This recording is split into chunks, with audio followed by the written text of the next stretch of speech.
पांडव अपनी मां कुंती के साथ इधर से उधर भ्रमण कर रहे थे। वे ब्राह्मणों का वेश धारण किए हुए थे, भिक्षा मांगकर खाते थे और रात में वृक्ष के नीचे सो जाया करते थे। भाग्य और समय की यह कैसी अद्भुत लीला है। जो पांडव हस्तिनापुर राज्य के भागीदार हैं और जो सारे जगत को अपनी मुट्ठी में करने में समर्थ हैं, उन्हीं को आज भिक्षा पर जीवनयापन करना पड़ रहा है। दोपहर के बाद का समय था। पांडव अपनी मां कुंती के साथ वन के मार्ग से आगे बढ़ते जा रहे थे। सहसा उन्हें वेदव्यास जी दिखाई पड़े। कुंती दौड़कर वेदव्यास जी के चरणों में गिर पड़ी। उनके चरणों को पकड़कर बिलख बिलख कर रोने लगी। उसने अपने आंसुओं से उनके चरणों को धोते हुए उन्हें अपनी पूरी कहानी सुना दी। वेदव्यास जी ने कुंती को धैर्य बंधाते हुए कहा, आंसू बहाने से कुछ नहीं होगा। जो ऊपर पड़ा है उसे धैर्य से सहन करो। जब अच्छे दिन आएंगे फिर सब कुछ ठीक हो जाएगा। चलो मेरे साथ चलो, मैं तुम्हें एक स्थान बताए दे रहा हूं। कुछ दिनों तक वहीं रहकर समय काटो। वेदव्यास जी पांडवों को एक नगर में ले गए। उस नगर का नाम एकचक्रा था। आज के बिहार राज्य में शाहाबाद जिले में आरा नामक एक बड़ा नगर है। महाभारत काल में आरा को ही एकचक्रा के नाम से पुकारा जाता था। उन पुकारा दिनों एकचक्रा में केवल ब्राह्मण ही निवास करते थे। वेदव्यास जी पांडवों को एकचक्रा में पहुंचाकर चले गए। पांडव एक ब्राह्मण के घर में निवास करने लगे। पांचों भाई प्रतिदिन भिक्षा मांगने के लिए जाया करते थे। भिक्षा में जो अन्न मिलता था उसी से अपने जीवन का निर्वाह करते थे। उन दिनों एकचक्रा में एक राक्षस के द्वारा बड़े जोरों का आतंक फैला हुआ था। उस राक्षस का नाम बक था। वह दिन में वन में छिपा रहता था, रात में बाहर निकलता था और एकचक्रा में घुस जाता था। जिसे भी पाता था मार डालता था। खाता तो एक ही दो आदमी को था, पर 15-20 आदमियों के प्राण रोज जाते थे। आखिर एकचक्रा के निवासियों ने बक से एक समझौता किया। प्रतिदिन नगर का एक आदमी अपने आप ही बक के पास पहुंच जाया करेगा और बक उसे मारकर खा लिया करेगा। एक ही आदमी की जान जाएगी, व्यर्थ में मारे जाने वाले लोग बच जाया करेंगे। बक ने भी इस समझौते को स्वीकार कर लिया। उसे जब बैठे बिठाए ही भोजन मिल जाता था तो वह समझौते को स्वीकार न करता तो क्या करता। उसने समझौते को स्वीकार करते हुए चेतावनी दे रखी थी कि अगर समझौते का उल्लंघन किया गया तो वह एकचक्रा को उजाड़कर मिट्टी में मिला देगा। बस उसी दिन से क्रमक्रम से एक घर का एक आदमी बक के पास जाने लगा। बक उसे खाकर अपनी क्षुधाग्नि को शांत करने लगा। संयोग की बात, एक दिन उस ब्राह्मण के घर की बारी आ गई जिसके घर में पांडव अपनी मां के साथ निवास करते थे। दोपहर के पूर्व का समय था। कुंती अपने कमरे में बैठी हुई थी। उस दिन भीम किसी कारणवश भिक्षा मांगने नहीं गया था। वह भी कमरे के भीतर कुंती के पास ही मौजूद था। सहसा कुंती के कानों में किसी के रोने की आवाज आई। रोने और विलाप करने का वह स्वर उस ब्राह्मण के कमरे से आ रहा था जिसके घर में वह ठहरी हुई थी।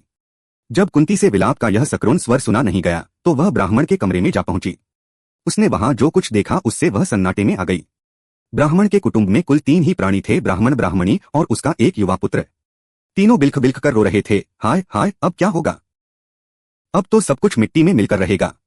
कुंती ने तीनों को रोता हुआ देखकर ब्राह्मण से पूछा, विप्रवर, आप तीनों इस प्रकार क्यों रो रहे हैं?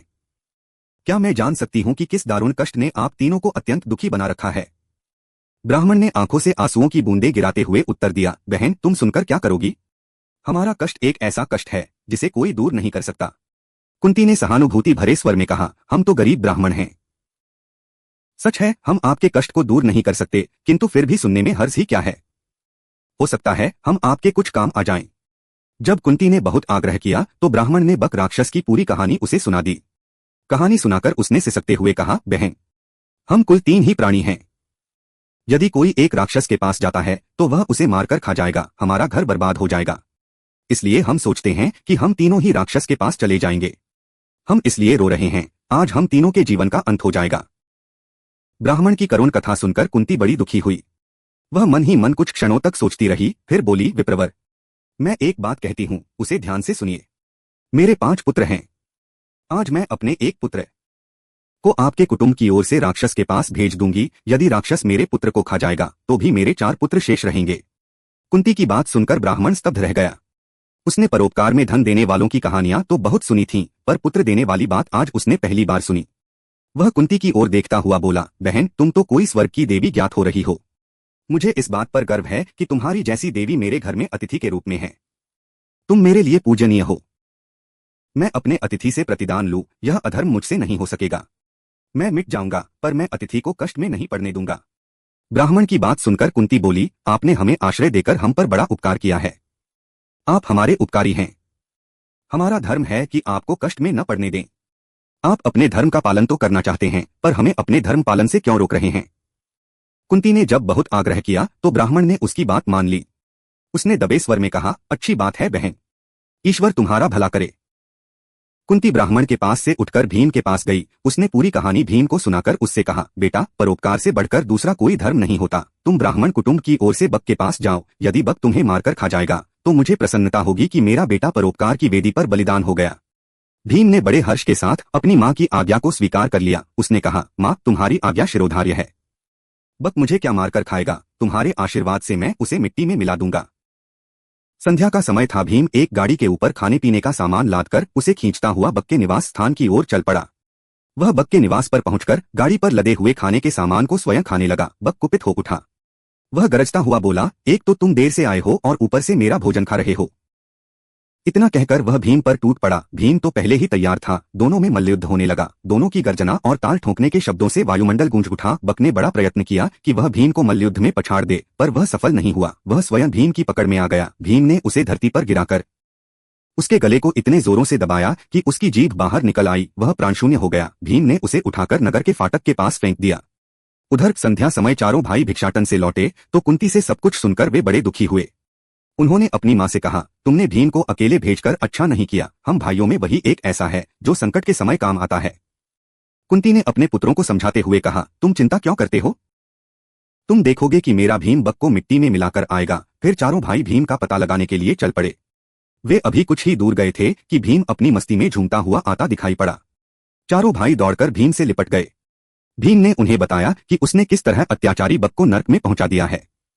भीम ने घर पहुंचकर अपनी माँ के चरण स्पर्श किए। उसने कहा, माँ, तुम्हारे आशीर्वाद से मैंने बक का संहार कर दिया। अब एक चक्रा के निवासी सदासदा के लिए भयमुक्त हो गए। कुंती ने भीम का मुख चूमते हुए कहा, बेटा भीम, मुझे तुमसे यही आशा थी। मैंने इसीलिए तो तुम्हें बक के पास भेजा था। प्रभात होने पर एक चक्रा निवासियों ने नगर के फाटक पर बक को मृत अवस्था में पड़ा हुआ देखा। उन्हें जहां प्रसन्नता हुई वहां आश्चर्य भी हुआ। बक का वध किसने किया? क्या ब्राह्मण ने? एक चक्रा के निवासी दौड़े दौड़े ब्राह्मण के घर पहुंचने लगे। थोड़ी ही देर में ब्राह्मण के द्वार पर बहुत बड़ी भीड़ एकत्रित हो गई। ब्राह्मण के जयनाद से धरती और आकाश गूंजने लगा। ब्राह्मण ने भीड़ को शांत करते हुए कहा, भाइयों, बक का वध मैंने नहीं किया है। उसका वध तो मेरे घर में ठहरी हुई ब्राह्मणी के बेटे ने किया है। एक चक्रा के निवासी इस बात को तो जान गए कि बक का वध ब्राह्मण के घर में टिकी हुई ब्राह्मणी के एक बेटे ने किया है, किंतु अधिक प्रयत्न करने पर भी वे यह नहीं जान सके कि ब्राह्मणी कौन है और उसके पांचों बेटे कौन हैं।